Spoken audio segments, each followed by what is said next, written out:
بيبدأ الفيلم مع جاكس اليوتيوبر المشهور وهو بيعلن في البرنامج بتاعه على لعبة عملها اسمها الأخطبوط، وبيتكلم مع الناس وبيعرفهم إن اللعبة دي هتكون عبارة عن 8 مراحل، وأول مرحلة هتكون عبارة عن إنه هيختار 8 لاعبين يكملوا المسابقة. وبعد فترة بتروح بنت اسمها كاري تقدم في المسابقة، وبيقابلها شخص مقنع ولابس أحمر وبيطلب منها تمضي على الاستمارة اللي فيها شروط اللعبة، وبياخد منها الموبايل بتاعها. وبتدخل كاري وبتنضم لباقي المتسابقين وبتتعرف على متسابقة اسمها ماكسين، وبيدخل عليهم مشترك جديد اسمه وولت ومعروف بانه رجل اعمال، وبيكون واضح عليه انه متحمس جدا للعبه. وبيتعرف على كاري، وفي الوقت ده بيظهر جاكس وهو لابس قناع على شاشه العرض، وبيعرفهم انه هيصور مراحل اللعب كلها وهيعرضها على القناه بتاعته بعد ما المسابقه تخلص. وبتساله كاري عن الجائزه، وساعتها بيقول جاكس للمتسابقين انه عاوز يسيب السوشيال ميديا، والمتسابق اللي هيفوز هياخد كل القنوات بتاعته بملايين المتابعين اللي عليها. وبيفرح كل المتسابقين بالخبر ده جدا، وبيبدا جاكس يشرح لهم مراحل اللعبه وقواعدها، وبيعرفهم ان اول مرحله اسمها سايمون، وفيها كل متسابق فيهم هيقف ثابت في مكانه ومش هيتحرك غير لما ياخد الاوامر من سايمون رئيس اللعبه،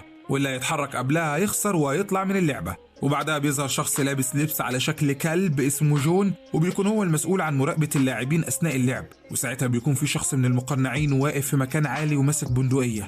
وبتبدأ الجولة الأولى وبيقف كل المتسابقين صف واحد وبيسمعوا التعليمات اللي سايمون بيقول لهم عليها وبينفذوها، لكن جون بيديهم تعليمات وبيكون قاصد يلخبطهم عشان حد فيهم يخسر. وفعلا بيخسر واحد من المتسابقين وبيروح يسلم على جون علشان يمشي، وفجأة بيطلع جون شاكوش كبير من معاه وبيفضل يضرب بيه المتسابق لحد ما بيموت. وقتها بيخاف باقي المتسابقين جدا، وبتحاول واحدة منهم تهرب لكن المقنع بيضربها بالنار وبيقتلها. وقتها بيظهر جاكس على الشاشة وبيقول للمتسابقين ايدهم كده عرفوا ايه هي قواعد اللعبة. ولما واحدة من المتسابقين بتعترض على اللعبة، المقنع بيضربها بالنار لانها اتكلمت من غير ما سايمون يأمرها. وساعتها بيكمل المتسابقين لعب وهم خايفين جدا. وبتلاحظ ماكسين ان في واحد من المتسابقين اسمه ستيفن بيغش في اللعبة وساند رجله على الحيطة. وقتها في واحد من المتسابقين بيتعب وبينزل رجله، وبيبص المتسابق ده لجون وهو خايف جدا، وبيضربوا المقنع بالنار. وبيأمر سايمون المتسابقين انهم يكتموا نفسهم،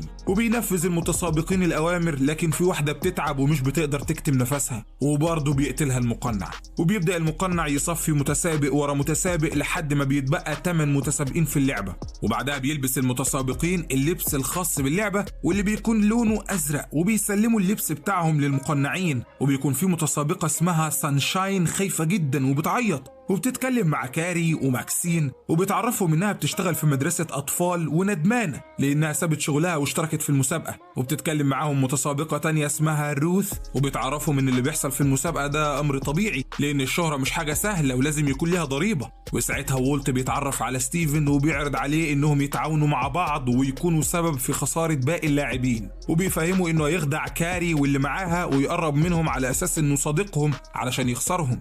ومع الوقت بيظهر جاكس على الشاشة وبيقول للمتسابقين ان الجولة التانية هتكون عبارة عن لعبة اسمها الحجلة، وكل متسابق منهم هينط في مربعات لونها اخضر ويثبت مكانه لما لونها يتحول لاحمر، واللي هيلعب في المربعات الحمراء هيخسر. وبتبدأ الجولة التانية واول متسابق بيلعب بيكون اسمه اي جي وبيفوز في اللعبة. وساعتها وولت بيبدل الرقم بتاعه مع كاري علشان ما يجيش عليها الدور وتخسر. وبعدها بيجي الدور على المتسابقة سانشاين، وبيفضل ستيفن يصفر علشان يخسرها في اللعب، وفعلا بتخسر سانشاين وبيضربها جون بعصاية حديد.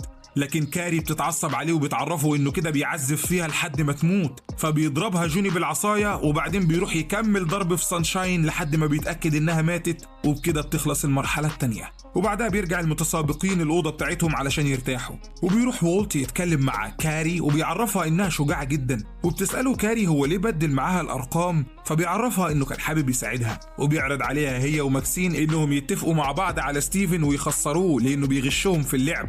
وساعتها بتروح روث تتكلم مع اي جي وبتطلب منه انهم يتعاونوا مع بعض في اللعب، لكن اي جي بيرفض. فبتروح لستيفن وبتحاول تقنعه يتعاون معاها، بس ستيفن كمان بيرفض. وبتفضل روث تطلب منه اكتر من مرة انه يتعاون معاه لحد ما ستيفن بيتعصب عليها وبيضربها. وبعدها بيتعرف اي جي على كاري وماكسين وبيتفقوا انهم يشوفوا طريقة علشان يهربوا مع بعض من المعسكر بتاع اللعبة. وفي نفس الوقت ده كانت لونا حبيبة جاكس ماسكة التليفونات بتاعة المتسابقين وبتبعت رسائل لأهاليهم علشان ما يقلقوش عليهم ويشكوا في أي حاجة. وبيدخل عليها جاكس وبيعرفها إنه هياخدها وهيسافروا يعيشوا في جزيرة بعيدة بعد ما اللعبة تخلص. وتاني يوم بيستعد المتسابقين للمرحلة الثالثة، وبيظهر لهم جاكس على الشاشة وبيعرفهم إن المرحلة دي هتكون عبارة عن دخول بيت لعبة ولازم يخرجوا من البيت ده في خلال 60 ثانية. وبيعرفهم إن المرحلة دي اختيارية والمتسابق اللي هيشارك ويكسب هيسيب اللعبة من غير ما يتقتل. وبتقرر متسابقة اسمها جيس إنها تشارك في المرحلة دي وبتدخل البيت اللعبة. وبيدخل وراها جون وبيكون ماسك في إيده مفك حديد كبير وبيمسك رجلها وبيضربها علشان يعطلها، لكن جيس بتضربه وبتخرج من البيت بسرعة وبتكون فرحانة جدا لأنها كسبت المرحلة. وفجأة بيضرب عليها نار وبتموت. وبيكتشف المتسابقين إن جيس اتقتلت لأنها خرجت بعد الميعاد المحدد ب8 ثواني.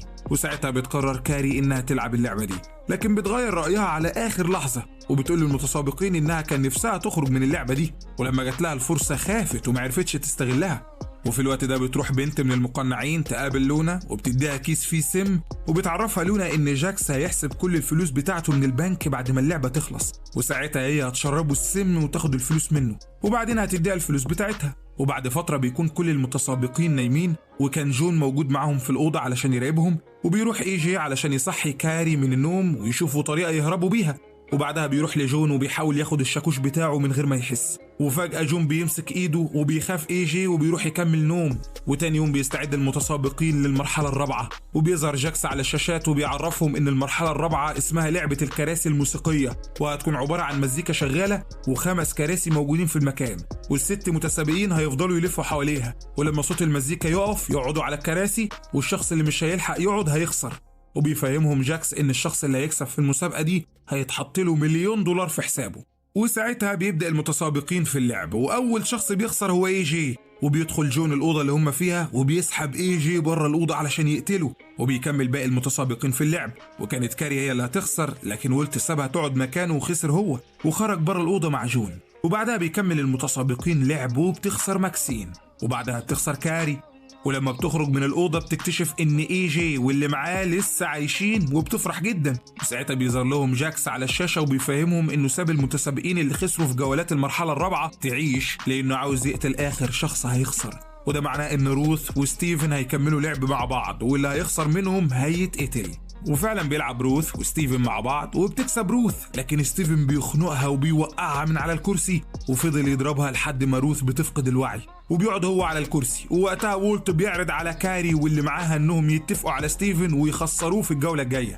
وبعدها بتفوق روث وبتتفاجئ لما بتلاقي نفسها موجودة في بيت جاكس، وبيعرفها انه معجب جدا بذكائها وبيعرض عليها تشتغل معاه وتنضم للحراس بتوع اللعبة مقابل $1,000,000. وبتفرح روث جدا وبتوافق على عرضه. وفي نفس الوقت ده كان وولت بيتفق مع ستيفن انهم يتعاونوا مع بعض ويخسروا كاري واللي معاها، لكن ستيفن كان شاكك فيه وحذره انه هيقتله لو عرف انه بيخونه. وساعتها كان اي جي قاعد مع كاري وماكسين وبيعرفهم انه مش واثق في وولت. وبعدها بتدخل روث على المتسابقين وهي لابسه القناع وبتطلب منهم يغموا عينهم ويستعدوا للمرحله الخامسة من اللعبه. وبعدها بيروح المتسابقين على البيت اللي هيلعبوا فيه وبيظهر لهم جاكس على الشاشه وبيعرفهم ان المرحله دي هتكون لعبه الاستغمايه، ومعاهم وقت 60 ثانيه علشان يستخبوا في البيت. وبعدها هيدور عليهم جون واول شخص هيلاقيه هيقتله. وبتبدأ اللعبة وكل واحد من المتسابقين بيدور على مكان يستخبى فيه، وبيستخبى وولت في الدولاب، وبتفضل ماكسين تدور على مكان تستخبى فيه لحد ما بتشوف اي جي مستخبي جنب السرير وبتطلب منه انها تستخبى مكانه، وبينادي عليها وولت من الدولاب علشان تروح تستخبى معاه. وبيفضل اي جي يشاور لها علشان ما تثقش في وولت، لكن ماكسين مش بتكون فاهمة اي جي عاوز يقول لها ايه وبتروح تستخبى مع وولت في الدولاب. وقتها بيمسك جون السكينة وبيبدأ يدور عليهم، وبيشوف ستيفن وهو مستخبي ورا الكرسي، لكن ستيفن بيجري بسرعة وبيروح يستخبى في نفس الدولاب اللي فيه وولت وماكسين. وساعتها بتستغل كاري اللي بيحصل وبتحاول تهرب وبتفتح الشباك علشان تنط منه، وفجأة بيدخل عليها المقنع وبيصوب عليها البندقية، وبتفضل كاري تعيط وتترجى المقنع انه ما يقتلهاش. وساعتها بيتعاطف معاها المقنع وبيقرر يسيبها. وفي الوقت ده بيكون جون موجود في الأوضة اللي مستخبي فيها وولت واللي معاه، وبيتفق وولت وستيفن على ماكسين وبيزقوها بره الدولاب عشان جون يشوفها. وفعلا بيشوفها جون وبيخنقها، وبتنادي ماكسين على كاري علشان تلحقها، لكن جون مش بيسيبها وبيفضل يخنق فيها لحد ما بتموت. ولما بتوصل كاري الأوضة بتتفاجئ ان ماكسين اتقتلت، وبيخدعها وولت وبيفهمها ان ستيفن هو اللي خسرها وزقها بره الدولاب. وساعتها بيروح ستيفن يتكلم مع روث وبيفهمها انه كشفها، وبتتضايق روث انه كشفها وبتعرفه انها مش هتسيبه غير لما يخسر المسابقه. وساعتها بيرجعوا المتسابقين على اوضتهم علشان يرتاحوا، وبيتكلم وولت مع ستيفن وبيفهموا انهم دلوقتي بقوا 4 متسابقين بس، وبيسالوا هيعملوا ايه مع بعض لما يكون مش باقي غيرهم في المسابقه ويتنافسوا ضد بعض. فبيعرفوا ستيفن ان ساعتها الشخص القوي فيهم هو اللي هيكسب. وبتروح كاري تتكلم مع ستيفن وهي متعصبه وبتعرفه انه شخص اناني ومش بيفكر غير في نفسه، وبيفهمها ستيفن ان اللعبه اللي هم فيها عباره عن لعبه حياه او موت والشخص القوي هو اللي هيكسب. وفي نفس الوقت ده كان جاكس بيتكلم مع روث وبيعرفها ان في شخص من الحراس حاول يقتله، وهنا بنكتشف ان الشخص ده هو نفسه البنت اللي سلمت السم للونا. وبيطلب جاكس من روث انها تثبت ولائها ليه وتقتلها، وبتوافق روث وبتمسك حديدة وبتفضل تضرب بيها البنت لحد ما بتموت. وبعد فترة بيجهز اللاعبين وبيستعدوا للعب في المرحلة السادسة، وبيعرفهم ماكس ان اللعبة هتكون عبارة عن كرة حديد مربوطة بحبل في عمود، والمفروض ان اللاعب يخبطها لحد ما يلف الحبل على العمود. وبيعرفهم ان المرحلة دي هتكون عبارة عن 3 جولات. الجولة الأولى هتكون بين وولت وإي جي، والجولة الثانية هتكون بين كاري وستيفن، والاتنين اللي هيخسروا هيلعبوا ضد بعض في الجولة الثالثة. وفي الوقت ده بيمسك جون الكورة وبيعلقها في العمود، وبيلاحظ المتسابقين ان الكورة فيها سنون شائكة، وبيستعد وولت وإي جي علشان يلعبوا ضد بعض. ووقتها إي جي بيكشف وولت قدام كاري وبيعرفها انه هو زق ماكسين من الدولاب، وبيبدأ إي جي اللعب وبيفضل يخبط الكرة بإيده لحد ما بيلفها حوالين العمود وبيكسب الجولة. لكن بتكون إيده اتجرحت من الكرة وبتنزل دم، ولما بيجي الدور على كاري في اللعب إي جي بيحذرها وبيوريها إيده علشان ما تلمسش الكرة، وفعلا بتسمع كاري كلامه ومش بتلمس الكرة خالص وبتخسر الجولة. وبعدها كاري بتتكلم مع وولت وستيفن وبتعرفهم إنها عملت كده علشان إيدها ما تتجرحش وتعرف تلعب ضد وولت الجولة الثالثة وتخسره. وساعتها وولت هيطلع من المسابقة ويتقتل زي ما كان السبب في قتل ماكسين. وبتبدأ كاري تلعب الجولة الثالثة ضد وولت وبتلف الكورة على العمود وبتكسب، وبيصوب المقنع البندقية على وولت وبيضربه بالنار. وبعدها بيفضل جون يضرب وولت بكل عنف علشان يتأكد انه مات، لكن وولت بيوقع القناع اللي جون لابسه على راسه وبيكشف شكله قدام اللاعبين. وبيتعصب جون جدا وبيمسك الشاكوش وبيفضل يضرب في جون لحد ما بيموت. وساعتها بتكون لونا حاطت السم في العصير لجاكس وبتديله العصير علشان يشربه، وبيطلب منها جاكس تشرب معاه من العصير، ولما بترفض بيشك فيها وبيحاول يشربها العصير غصب عنها، لكن بتجري بسرعة وبتحاول تهرب. وفجأة بتلاقي روث قدامها وبتصوب روث البندقية عليها وبتقتلها. وبعدها بتعتذر روث لجاكس على قتل لونا وبتفهمه انها كانت عاوزة تحميه، وبيأمرها جاكس تديله البندقية اللي معاها، وبيضرب لونا طلقة تانية علشان يتأكد انها ماتت. وبعدها بيكتب ورقة وبيتكلم فيها عن لعبة الأخطبوط اللي هو عملها وبيحطها على لونا وبيصورها على أساس ان هي اللي عملت اللعبة وانتحرت بعدها. وساعتها بيقرر جاكس يسافر ويسيب البلد وياخد روث معاه.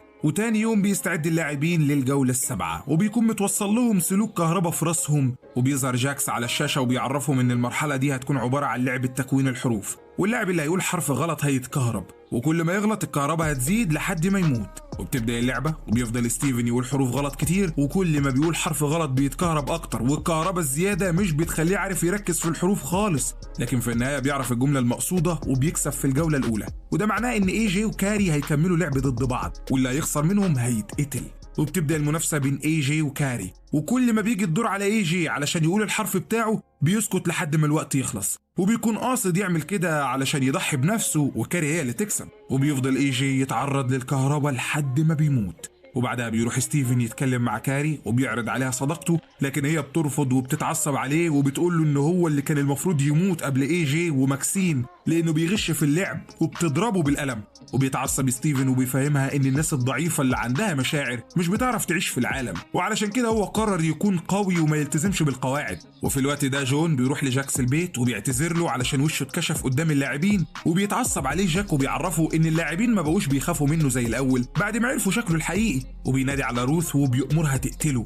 وتاني يوم كاري وستيفن بيستعدوا للعب في المرحلة الأخيرة، وبيعرفهم جاكس ان المرحلة دي كلهم هيجروا على العلم اللي متعلق ويمسكوه، واللاعب اللي هيفضل ماسك فيه لمدة 3 ثواني هو اللي هيكسب. وبيفهمهم ان اللي هيغش في اللعبة دي هيخسر، وبتبدأ المنافسة، وبيجري ستيفن وكاري على العلم، وبتقدر كاري انها تمسك العلم الاول، لكن ستيفن بيزقها وبيوقعها على الارض وبياخد منها العلم. وساعتها روث بتشاور لكاري على مكان العلم الاصلي، وبتجري كاري على العلم الاصلي وبتمسكه وبتكسب الجولة الاخيرة. ووقتها بتقلع روث القناع وبتضرب ستيفن بالنار، وبيروح واحد من المقنعين عند كاري وبيديها حقنة مخدرة. ولما بتفوق كاري بتلاقي نفسها موجودة في بيت جاكس، وبيدخل عليها واحد من المقنعين وبيفهمها ان اللعبة خلصت وده بيتها الجديد، وبيديها تليفونها وبيكشف القناع اللي على وشه وبيمشي. وبعد فترة بتكون كاري قاعدة في بيتها الجديد وبتكلم جاكس في التليفون وبيبعت لها فيديو وبيطلب منها تشوفه. ولما كاري بتقفل معاه بتدخل تشوفه وبتتفاجئ لما بتعرف انه هو وروث ناويين يعملوا مسابقة الاخطبوط تاني، لكن هتبقى اصعب من الاول. وبكده يكون فيلمنا خلص. لو عجبك فيلمنا النهارده ما تنساش تشترك في القناة وتفعل التنبيهات. اشوفكم الحلقة الجاية. سلام.